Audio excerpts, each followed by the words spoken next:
आप सभी को आज के पावन पर्व अक्षय तृतीया की हार्दिक शुभकामनाएं। आज ही के दिन भगवान विष्णु के छठे अवतार भगवान परशुराम जी का भी जन्म हुआ था। वे अपने माता पिता के आज्ञाकारी पुत्र थे। बावजूद इसके उन्होंने अपने पिता के कहने पर अपनी माँ की गर्दन उनके धड़ से अलग कर दी थी। आइए जानते हैं ऐसा क्यों हुआ था।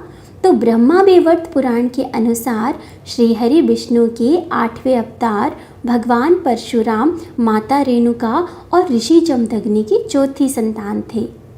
शस्त्र विद्या और शस्त्रों के ज्ञाता भगवान परशुराम को एक बार उनके पिता ने आज्ञा दी कि वो अपनी माँ का वध कर दें।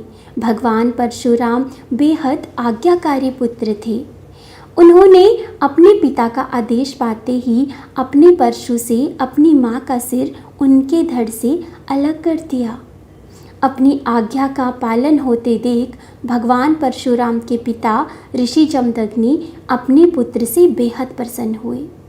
पिता को प्रसन्न देख परशुराम ने अपने पिता से माँ रेणुका को पुनः जीवित करने का आग्रह किया। आइए अब हम जानते हैं कि आखिर ऐसा क्या हुआ था कि ऋषि जमदग्नि को अपने ही पुत्र को कहना पड़ा कि वो अपनी माँ की हत्या कर दे। तो एक समय की बात है कि ऋषि पत्नी सरोवर में स्नान के लिए गई हुई थी। संयोग से वहाँ राजा चित्ररथ नौका विहार कर रहे थे। राजा को देख ऋषि पत्नी के हृदय में विकार उत्पन्न हो गया और वे वहाँ से उसी मनोदशा में आश्रम लौट आई। आश्रम में ऋषि जमदग्नि ने जब पत्नी की ये विकारग्रस्त दशा देखी तो उन्हें सब ज्ञात हो गया, जिसकी वजह से ऋषि बेहद क्रोधित हो गए। उन्होंने पहले परशुराम के अग्रजों को माता के वध का आदेश दे दिया, लेकिन माँ से मोहवश उनके किसी भी पुत्र ने उनकी इस आज्ञा का पालन नहीं किया। लेकिन जब पिता ने माँ का वध करने के लिए परशुराम से कहा तो उन्होंने पिता की आज्ञा का अक्षरशः पालन किया। इस पर ऋषि ने आज्ञा न मानने वाले पुत्रों को विवेक विचार खो देने का श्राप दिया। परशुराम से प्रसन्न होकर उन्होंने उसे मनचाहा वर मांगने के लिए कहा। इस पर परशुराम ने अपने पिता से माता को पुनः जीवित करने का वरदान मांगकर अपनी माँ को नवजीवन प्रदान किया। अपने पुत्र की तीव्र बुद्धि देखकर अति प्रसन्न ऋषि पिता ने परशुराम को ख्याति अर्जित करने और समस्त शास्त्र और शस्त्र का ज्ञाता होने का आशीर्वाद दिया। लेकिन परशुराम जी ने पिता के कहने पर अपनी माँ का वध किया था, जिसकी वजह से उन्हें मात्र हत्या का पाप भी लगा। उन्हें अपने इस पाप से मुक्ति भगवान शिव की कठोर तपस्या करने के बाद ही मिली।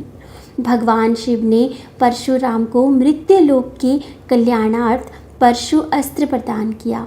यही वजह थी कि वो बाद में परशुराम कहलाए। तो आइए अब हम सुनते हैं अक्षय तृतीया की कथा। प्राचीन काल में सदाचारी तथा देव ब्राह्मणों में श्रद्धा रखने वाला धर्मदास नामक एक वैश्य था। उसका परिवार बहुत बड़ा था, इसलिए वह सदैव व्याकुल रहता था। उसने किसी से इस व्रत के महात्म्य को सुना। कालांतर से जब ये पर्व आया तो उसने गंगा में स्नान किया और विधि पूर्वक देवी देवताओं की पूजा की। गोले के लड्डू, पंखा, जल से भरे घड़े, जौ, गेहूं, नमक, सत्तू, दही, चावल, गुड़, सोना तथा वस्त्र आदि दिव्य वस्तुएं उसने ब्राह्मणों को दान में दी। अपनी स्त्री के बार बार मना करने, कुटुंबजनों से चिंतित रहने तथा बुढ़ापे के कारण अनेक रोगों से पीड़ित होने पर भी वे अपने धर्म कर्म और दान पुण्य से बिल्कुल भी विमुख न हुआ। यही वैश्य दूसरे जन्म में कुशावती का राजा बना। अक्षय तृतीया के दान के प्रभाव से ही वे बहुत धनी तथा प्रतापी बना। वैभव संपन्न होने पर भी उसकी बुद्धि कभी धर्म से विचलित नहीं हुई। अक्षय तृतीया के दिन इस कथा के श्रवण से अक्षय फल की प्राप्ति होती है। तो आज हमने सुना कि अक्षय तृतीया क्यों मनाई जाती है, क्या कारण है और साथ ही इसकी कथा। इसी के साथ हम मिलेंगे एक और नए विषय के साथ, एक और नई जानकारी के साथ। तब तक आप सभी अपना और अपनों का ख्याल रखिए।